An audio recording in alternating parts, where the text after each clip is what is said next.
السلام علیکم دوستو، بات کرتے ہیں پاکستان بننے کے ساتھ ہی کچھ عرصے بعد، یعنی قائد اعظم کی وفات کے بعد پاکستان میں یہ جو سیاسی جوڑ توڑ ہے یا عدم استحکام ہے، یہ آ چکا تھا۔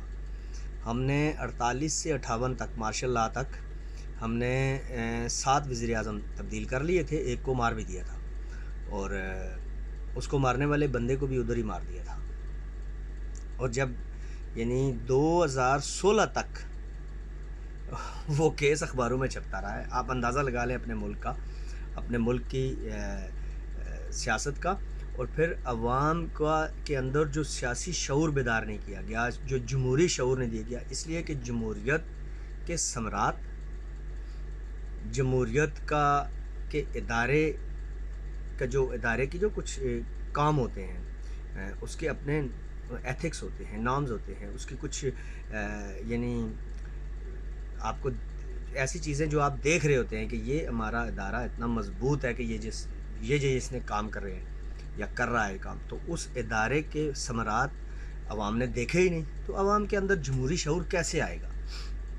7 وزیر اعظم تبدیل کرنے کے بعد ایوب خان صاحب آ گئے، تو وہ ایک سلسلہ شروع ہو گیا کہ میں اسپائڈر مین ہوں، اور اسپائڈر مین آپ نے فلم دیکھی ہوگی، وہ ایک جال سا پھینکتا ہے، میرے پاس وہ جال ہے، اور میں اس ملک کے سارے مسائل اس جال کے اندر قید کر کے خوشیوں کو آزاد کروں گا، پراسپیرٹی کو جنم دوں گا، بس میرے علاوہ کوئی دوسرا نہیں ہے۔ انہوں نے اسی چکروں میں ایک آئین دیا، پھر وہی آئین خود ہی اس کو ختم کر دیا، پھر ججز کے ساتھ مل کر نیا آئین سا بنا لیا، وہ سارا آئین انہی کے گرد پھرتا تھا۔ اس کے بعد پھر بھٹو صاحب آئے، بھٹو صاحب نے بھی سیاسی لیڈر تھے، لیکن جب بھٹو صاحب نے بھی اپنے بارے میں اسپائڈر مین والا تصور کرنا اپنے آپ کو شروع کیا نا، تو اس وقت حالات خراب ہونا شروع ہو گئے۔ وہ ڈاکوں کے نام پر آپریشن، یعنی ایک آدمی جب بھٹو صاحب کے نام پر 122 لائسنس تھے، تو 123واں لائسنس لینے کے لیے انہوں نے ایک ڈی سی کے پاس بندہ بھیجا، اس نے کہا سر آپ کے پاس پہلے 122 ہیں، تو اس کو کیا کریں گے آپ؟ تو اس بندے کو پھر جو اگلی زندگی اس کی گزری بھٹو صاحب کے حکمران رہنے تک، وہ انتہائی مشکلات میں گزری۔ اسی طرح انہوں نے میڈیا والوں کو، اخبارات بند کر دیے گئے، صحافی لوگوں کو بڑی مشکلات، صحافیوں کے لیے وہ دور بہت مشکلات کا تھا، وہ دور بھی، ایوب خان کا دور بھی۔ یہ فیض احمد فراز جو سیکولر طبقے کے شاعر ہیں، یہ اسی دور کے لوگ ہیں، اور حبیب جالب بھی۔ تو انہوں نے جو لکھا، اگر آپ کی نظروں سے گزرے تو وہ اس میں نظر آ رہا ہوتا ہے کہ یہ کتنے سخت دور تھا، اور ڈکٹیٹوریلزم اپنے جوبن پر تھی۔ بھٹو صاحب نے بھی، حالانکہ پاکستان کو بہت بڑا، بھٹو صاحب نے 2 چیزیں دی، ایک اٹامک پاور اور ایک آئین، لیکن جب انہوں نے اپنے بارے میں ایک اسپائڈر مین والا تصور شروع کیا نا کہ جی میں ہی عقل سلیم ہوں اور میرے پاس ہی حل ہے مسائل کا، تو وہاں سے معاملات بہت سارے خراب ہو گئے۔ اسی طرح ضیاء صاحب نے کیا، 10 سال اسلام، 11 سال اسلام نافذ کرتے کرتے گزار دیے، ملک میں نہ سیاسی ادارہ مضبوط ہوا، نہ جمہوری ادارہ مضبوط ہوا، ایون کہ اس وقت میں نے پہلے بھی عرض کیا تھا کہ جو وہ دے سکتے تھے وہ سب کچھ دے سکتے تھے، نیوکلر سول جوہری توانائی جس سے ہم بجلی بنا سکتے ہیں، اور بہت سارے پاور سیکٹر میں ہمارے وہ کام آ سکتا ہے، وہ لگ سکتے تھے۔ پاکستان کے اندر چھوٹی اسمال انڈسٹریز لگ سکتی تھی، اس وقت تو نہ چائنا اتنی ترقی پر تھا، نہ انڈیا اتنی ترقی پر تھا، ہمارے جو مڈل ایسٹ ہے یہ اس وقت اس پوزیشن میں نہیں تھا جس پوزیشن پر ہم تھے، اور ضیاء صاحب یہ سب کچھ کر سکتے تھے، لیکن انہوں نے صرف امریکہ کی جنگ لڑی اور مجاہدین پیدا کیے، جن کا رزلٹ آج تک ہمیں ملتا ہے اور شاید کب تک ملتا رہے گا۔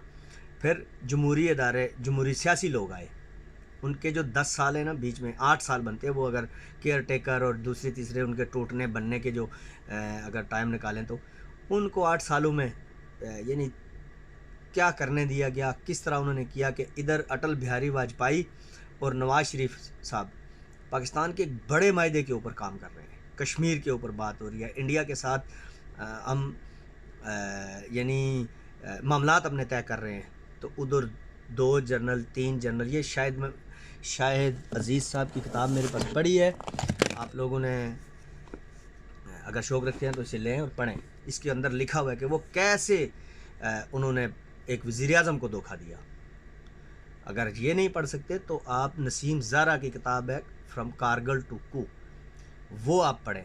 14 سال لگا کے اس عورت نے وہ کتاب لکھی ہے. اس میں تمام لوگوں کے انٹرویوز شامل ہیں. وہ پڑھیں. آپ کو پتہ چلے کہ جمہوریت کے ساتھ پاکستان میں کیا کھیل ہوتا رہا ہے. اب ایک نیا بندہ جو داخل کیا وہ بھی پوری پلاننگ کے ساتھ داخل ہوا، لیکن اس بندے کے اندر اس کی اپنی ذاتی ایروگنس، اپنے آپ کو بہت بڑا مسیحا، بہت بڑا مفکر، عالم، فلاسفر سمجھنے کی جو اس کے اندر ایک سوچ ہے نا، اس نے پاکستان کا بیڑا غرق کیا ہے. یعنی اپنے مخالفین کو برداشت نہ کرنا کسی صورت میں بھی، میڈیا پر لوگوں کو گالی دینا.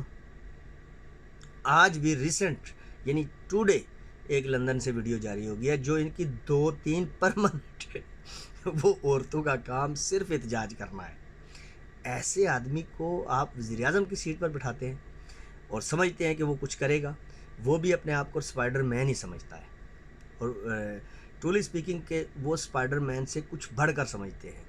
اور ان کے ہواری اسپائڈر مین تو بہت چھوٹا ہے. ان کے شاید ان سے کرامتوں کا ظہور بھی یہ دریافت کرنے کے چکروں میں لگے ہوئے ہیں.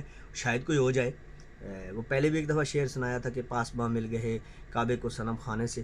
تو اس طرح کی سنت کا ظہور ہو جائے تو مجھے کوئی دکھ نہیں ہوگا.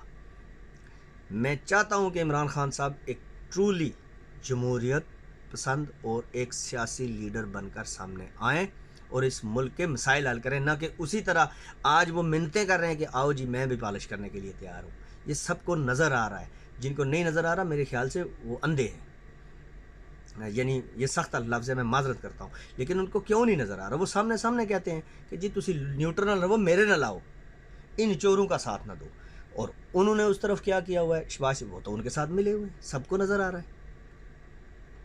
اب اگر نہ ملتے تو پھر ملک بھی تو چلانا ہے نا کسی نہ کسی صورت. تو جس پوزیشن میں ملک چلا گیا ہوا ہے یہ کسی سے بھی نہیں ٹھیک ہونا جب تک اکراس دا بورڈ سارے سیاسی مل کر ملک میں سیاسی استحکام، جمہوری استحکام نہیں لائیں گے.